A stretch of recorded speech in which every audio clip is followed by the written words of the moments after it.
केंद्रीय शिक्षण मंत्री धर्मेंद्र प्रधान यांचा राजीनामा घेतल्यावर आता सीजेपीने आपला मोर्चा राज्याचे शिक्षण मंत्री दादा भुसे यांच्याकडे वळवलाय।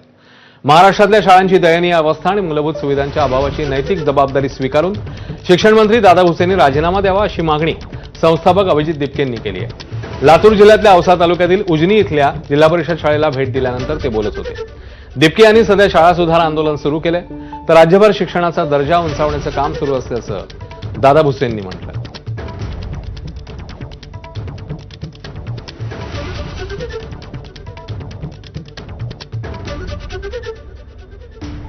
तुम्ही बदल घडसाल यासाठी निवडून दिले ना, केलाय का तुम्ही बदल? नाही केलाय।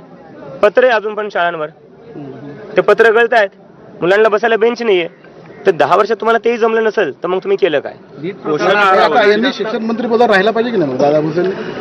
शाळेची अवस्था बघून तर मला नाही वाटत आहे, अजिबात नाही। राजीनामा द्यायला पाहिजे, दिलाच पाहिजे, कारण की शाळांची अवस्था बघून तर मला नाही वाटत आहे की शिक्षण मंत्री कोणी असलं पाहिजे। आणि जर त्यांना शिक्षण मंत्री बनायचं असेल, बनून राहायचं असेल, स्वतःच्या मुलांना उद्यापासून सरकारी शाळेत पाठवा, त्या अवस्थेत तुमच्या स्वतःच्या मुलांना शिकू द्या।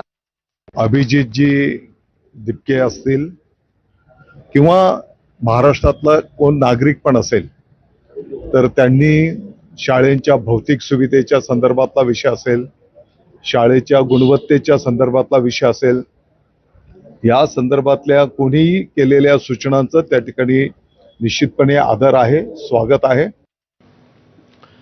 सध्या सीजेपीची स्कूल ठीक करो मोहीम सुरू आहे। त्याच मोहिमेचा